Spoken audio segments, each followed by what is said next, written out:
What does it mean to me to be an entrepreneur? Means a lot of hard work, a lot of determination, a lot of sacrifices, a lot of discipline, giving up a lot of things that most people wouldn't be able to give up to obtain the things that you really want in life. And I am a living testimonial witness that you can do anything you put your mind to, anything that you ask God for, He will definitely give it to you. You just have to be ready for it. And that's the thing. Most people want, but they're not ready. And a lot of people are not willing to do what it takes to get ready. So either you will suffer getting ready, or you'll just stay in the same place and still suffer to have and never have it.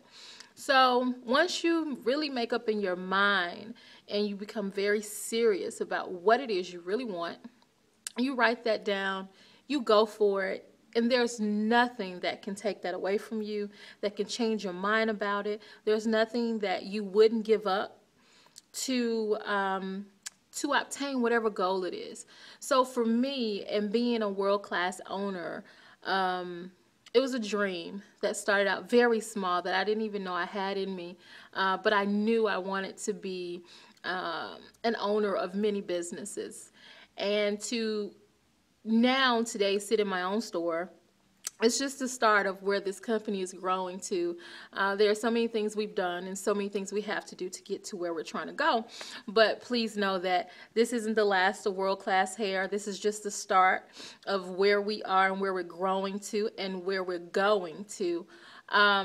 You'll see many things, many phases of the company. And with God first, who knows? This could turn into a multi-billion-dollar industry that I am definitely willing to make the sacrifices for, to be on the ride and the journey. If I had to tell anyone who was looking to start their own business, get started. Write down your plan, write down your ideas, put it together. If you don't know how, sit under people who know how. You know, we spend a lot of time with our friends, but are those friends getting you to where you are trying to go to? Take some time. Get under the right people, the right umbrella of individuals that can teach you more about your craft. I always tell people, you must know your craft. If you're selling something, if you're doing hair, if you're selling cars, I don't care if you're digging ditches. You know, one thing my father always said, if you're going to dig a ditch, you better be the best ditch digger out there, if that's what you're going to spend your time doing. Otherwise, you're just wasting time. So if it's a passion of yours, it's something that you will get up and learn in and out. You know, being in this hair business is not about just money for me. It's not about being on top in an industry that is really thriving. I learned so many things about this business, from the business side, from the customer side, learning more about hair and the different things about hair. Those are the things that help you in learning and knowing more about your craft. And these are the things you have to know. You can't sell a product and you don't know 1,000% about your product. You know, you have to believe in what you're selling, 110%. Because if nobody else believes in it, you have to believe in it first in order for anyone else to believe in what you do. You know, one thing I would always tell people when it comes to sales, customer service. You know, I believe that customer service can do one of two things. It could make your business or it can break your business. Just that simple.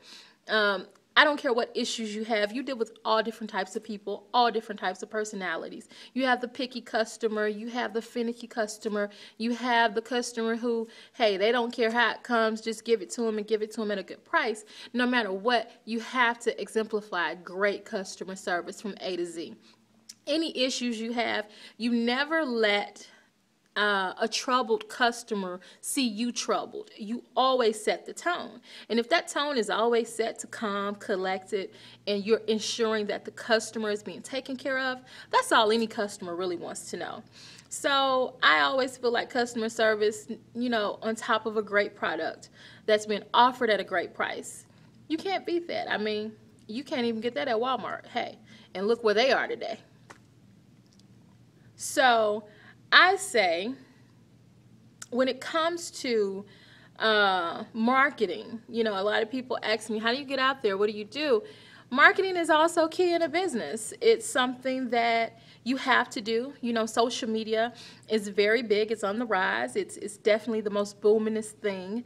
You know, I don't see many people looking in the newspaper for what's the latest gadget and gadget. They're going online. They're not looking, you know, in the newspaper for what's the next business that just came out, or how can I find this product. They're online. You need to be online. And you need to be online probably more than they are online, because you have a lot of competitors in probably your field. And to be the best at what you do, you have to look at your competitors and see, what do you offer that they don't offer? What makes you different from them? And whatever makes you different from them, that is what must stand out and appeal to your audience. So in terms of marketing, I would just say, find your niche, find what makes you stand out from your competitors, and go with that and believe in it 110%. How did I get started? Well, I got started in this business in a roundabout kind of way. However, once I got started, it was no stopping me. It did show me the abilities and my capabilities of what I could do for an individual, and it was time that I set out to do it for myself. And after learning more about this business and what I do, I wanted to be able to offer it to other people. You know, I look in this industry, and you have the Koreans and the Japanese and the Vietnamese who've been a part of this industry for many, many years. And we've made them rich. We've made them wealthy, as a matter of fact, because they came together and invested in an industry that majority African Americans spend most of the money in. So I can look in this industry and say, hey, I'm taking over the world by myself, but is that really going to happen? I doubt it, not in this lifetime. It's best if we, you know, give back, and you start giving back to individuals who have the hustle in them, who may have the know-how but don't know how to get started. They may have the drive, but they need someone to direct them on that roadmap. And that's one of the things that I really enjoy doing. I really enjoy teaching individuals how to get started in this business, how they can expand and increase and start a business of their own by us all working together. It's not as hard as you think. It's not about who's on top. It's not about whose name, you know, is on the building or it's on the marketing piece. It's at the end of the day, are we all growing together? Did you grow further than you were yesterday? That is what matters the most. So I'm always here, and I'm always open to individuals who are looking to join the industry, who are looking to network, and I mean truly network and connect and build good relationships, lifelong relationships, relationships that can get us all to the next level. I'm always open to those things.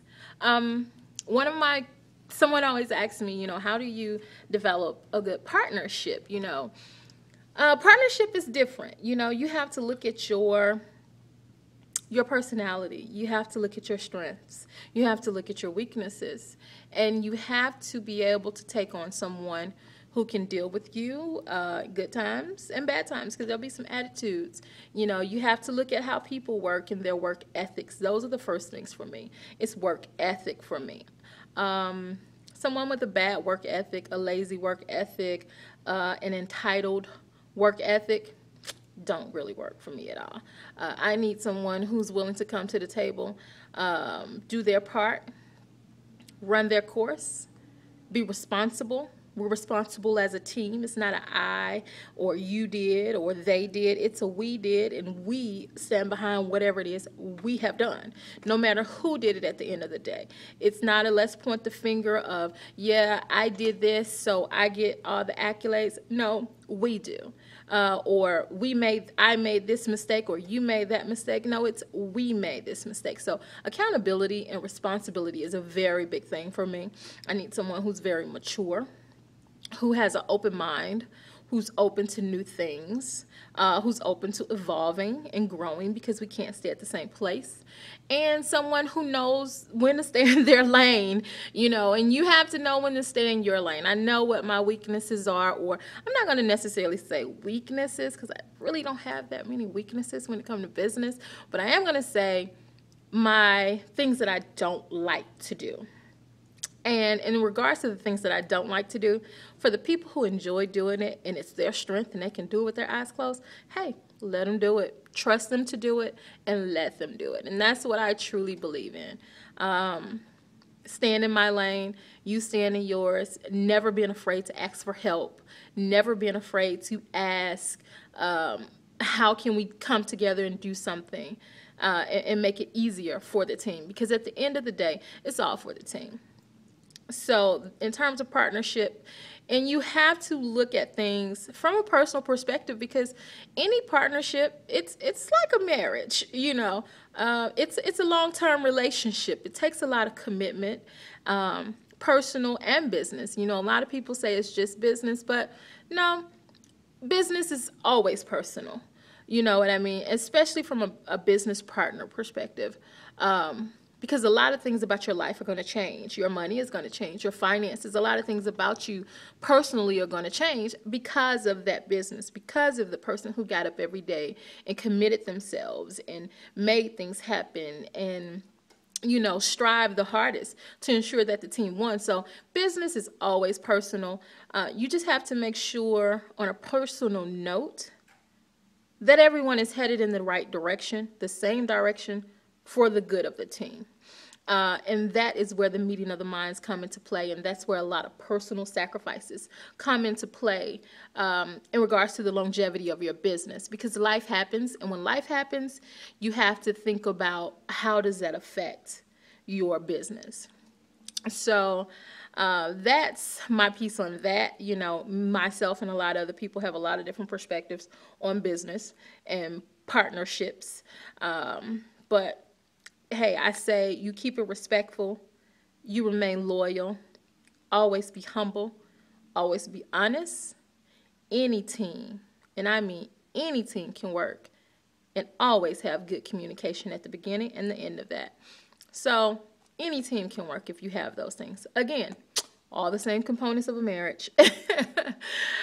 Oh, do I like where I am? Yes, I do. I enjoy where I am. I'm enjoying the new people. Life is good right now. It's pretty fast, because every day is something different and something new, and I'm having to develop a lot of things to ensure that the company is still growing. But between my business partner and myself, we're definitely at the top of that roller coaster, about to drop down, and who knows when it's going to stop. I just got my hands in the air, and we're going to let God guide this thing and do what we're supposed to do. Other than that, I look forward to seeing you all in the store of World Class Hair. And if you're not becoming a distributor of World Class Hair Care, make sure you send a referral for someone who's ready to start their own business, join a great company, and learn how to be a part of a business that's already growing and thriving and will continuously grow and thrive. So why not would you want a piece of that? All right, I'll talk to you guys later. And remember to make it a world-class day.